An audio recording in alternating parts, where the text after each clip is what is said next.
Já imaginou você ser acusado por um crime que não cometeu? O pior ainda se for o crime de estupro de vulnerável, popularmente chamado de abuso sexual infantil, que possui penas altíssimas. Você sabe como se defender em uma situação dessas? Quais provas são importantes? O que configura esse crime? A relevância da palavra da vítima? Como funciona o processo? Eu vou te explicar tudo isso no vídeo aqui de hoje. Meu nome é Guilherme Podgaievski, sou advogado criminalista há mais de 8 anos atuando exclusivamente na área criminal. E aqui no canal eu te explico de uma forma descomplicada os direitos do acusado no processo criminal. Talvez você pense que provar uma falsa acusação é fácil. Já que você não praticou crime algum, não vão existir provas da prática desse crime e você, por óbvio, será absolvido. Mas você está completamente errado. Várias pessoas já foram condenadas e presas com base em uma falsa acusação. A primeira questão que você precisa saber é que o crime de estupro de vulnerável consiste em praticar conjunção carnal ou qualquer ato libidinoso com alguém menor de 14 anos de idade. Existem outras situações que também configuram esse crime, previstas no parágrafo 1º do artigo 217-A do Código Penal, mas que não serão objeto desse vídeo. Hoje aqui falaremos exclusivamente quando a vítima é menor de 14 anos, que são os casos mais comuns. E o que é um ato libidinoso? É qualquer ato que visa a satisfação do desejo sexual. Não é necessário que haja uma relação sexual propriamente dita. Basta, por exemplo, um toque na região íntima da vítima que o crime já estará configurado. É por isso que, muitas vezes, não é possível atestar a materialidade delitiva, ou seja, se o crime aconteceu ou não, pelo exame de corpo de delito. Se for uma acusação de toque na região íntima, por óbvio, esse exame será negativo. Não haverá nenhum vestígio desse crime.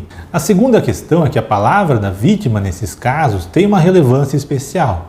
Até porque, quando a acusação é verdadeira, é comum não existirem provas além do relato da vítima. É dito que esses crimes ocorrem de forma clandestina, ou seja, sem a presença de testemunhas ou gravações ou outras provas. Geralmente, outras testemunhas serão familiares dessa vítima, que tiveram contato com ela após o suposto fato criminoso. E geralmente elas irão confirmar o relato da vítima, o que a vítima relatou a elas.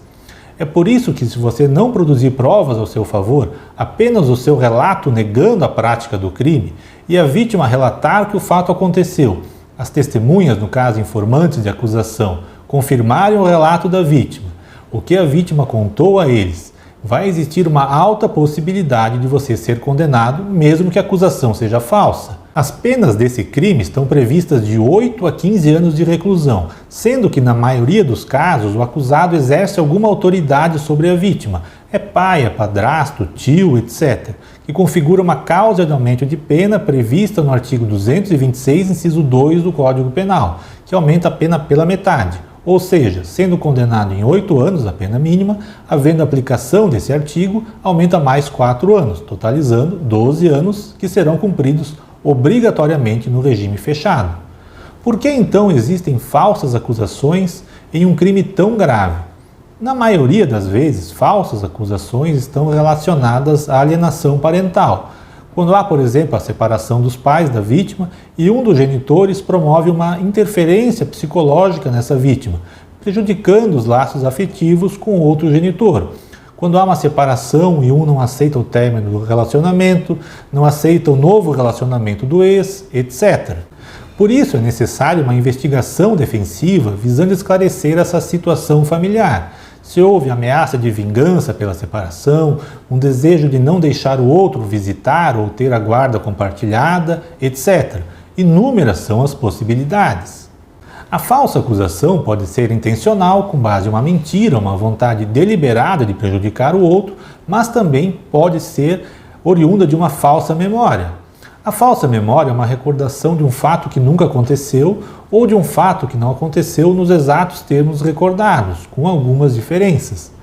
Essa questão da alienação parental pode, inclusive, gerar uma falsa memória na vítima. E uma falsa memória, a pessoa vai reagir como se fosse verdadeira essa lembrança. Ela acredita que aquela lembrança é real. Por isso é fundamental levantar provas nesse sentido, demonstrando a situação familiar do caso. Outra questão muito importante para provar a falsa acusação é a contratação de um assistente técnico, um psicólogo forense. Ele poderá analisar depoimentos, apresentar quesitos, elaborar um parecer psicológico que poderá ser crucial para buscar a absolvição. E como funciona o processo nessas acusações? Poderá ter o inquérito policial, uma produção antecipada de prova, uma medida protetiva e a ação penal. Sendo registrado o boletim de ocorrência na delegacia, certamente será instaurado o inquérito policial para a investigação do caso. Geralmente são ouvidas testemunhas, é realizado o exame de corpo de delito na vítima e é interrogado o suspeito. A vítima não deve ser ouvida na delegacia. Para a oitiva da vítima é protocolada uma ação de antecipação de prova para a realização do depoimento especial. Sendo deferido pelo juiz, é marcada uma data para sua realização.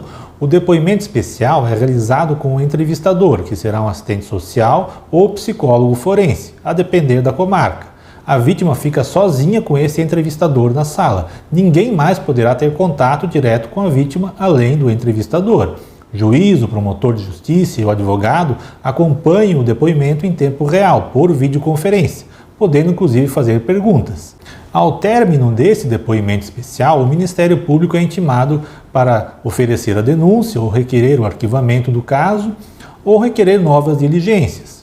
Oferecida a denúncia, que é a petição inicial do processo, e recebida pelo juiz, será iniciada a ação penal. Lá o acusado deve apresentar a sua defesa, arrolar suas testemunhas, apresentar outras provas que possam ser úteis na sua defesa.